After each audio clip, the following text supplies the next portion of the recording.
साहिब बंदगी साहब जी, क्या हाल चाल है आपके? साहब जी, मैं कभी विरोध नहीं करता जी। मैं तो खुद कबीर इस गॉड के नारे गाता था, शायद आपको मालूम होगा। मैं बहुत बार बता चुका हूँ, फिर भी बता देता हूँ कि मैं रामपाल जी का ही शिष्य था।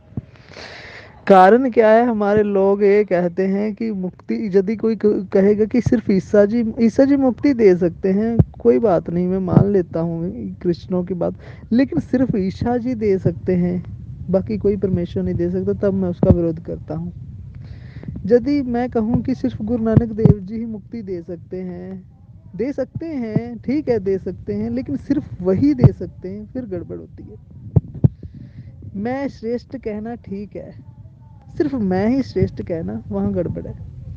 मैं हिंदू होकर, मैं सिख होकर अगर ईसा मसीह जी को महिमा दे रहा हूँ, तो उसमें क्या है कि मेरे मेरे में कोई अहंकार नहीं है। सिर्फ कबीर जी ही मुक्ति दे सकते हैं, ये कहना गलत है। कबीर जी मुक्ति दे सकते हैं भाई, उनके वचन दे सकते हैं, उनकी वाणियाँ दे सकती है, वो सब दे सकते हैं। वो सब कुछ तो कर गए हैं, वो अपनी पढ़ाई पूरी कर कर दे गए हैं। आगे अगर हम नहीं पढ़ेंगे तो हमारा कसूर है। सिर्फ कबीर जी ही दे सकते हैं, ये कहना गलत है कि औरों का खंडन करते रहना। ओ, मैं खुद करता रहा हूँ। मैं रामपाल जी का शिष्य था, तो मैंने देखना नहीं कोई अच्छी बात गुरु नानक देव जी ने करी, जहाँ गुरु गोबिंद सिंह ने करी है, जहाँ श्री कृष्ण जी ने करी, मैं उसको सुन नहीं नहीं नहीं, सिर्फ जो रामपाल जी बोलता है वही सही है, बाकी कुछ नहीं। वाणी देखनी भी नहीं, सुननी की तो दूर है, देखनी भी नहीं, किसी की सुननी नहीं, अपने आप को समझदार मानना, तो मैं वहाँ विरोध करता हूँ। कबीर जी को परमात्मा बोलो, अलग बात है, प्रभु बोलो।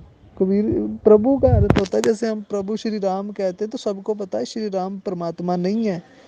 कबीर को परमेश्वर परमात्मा बोलना ठीक नहीं है, इससे गलत संदेश जा रहा है सबको। कबीर सतगुरु कबीर बोलो, सतगुरु तो भगवान से भी बड़े होते हैं। परमात्मा यहाँ लगता है, वहां गलत। मैंने कभी कहा ईसा परमात्मा? परमात्मा का अर्थ होता है आत्मा का परम पिता, परमात्मा। प्रभु का अर्थ मैंने कभी ईसा परमेश्वर तो नहीं लिखा। यदि मैंने कभी ईसा परमेश्वर लिखा होगा, तब भी आप कह सकते प्रभु ईसा कह सकते, प्रभु श्री राम कहो, प्रभु कबीर कह लो, फिर सतगुरु कबीर कह लो। कबीर जी को तो प्रभु अच्छा नहीं लगता लिखा हुआ, सतगुरु अच्छा लगता है, ठीक है। और बाकी रही बात, तो अब कबीर इज गॉड के नारे मुझसे ज़्यादा तो शायद किसने नहीं गाए होंगे, मुझे लगता है। तो कबीर जी के से हम चिढ़ते नहीं हैं जी। हमारे ग्रंथ में तो खुद कबीर जी आते हैं। ये 35 भक्तों में हम एक भगत मानते हैं, उन्हें सम्मान देते हैं, जितने गुरु नानक देव जी का देते हैं उतना ही हमारे लिए पूजनीय है वो। लेकिन जिस तरीके से किसी को छोटा कर कर परमात्मा बनाना, भाई फिर वो सही बात नहीं है।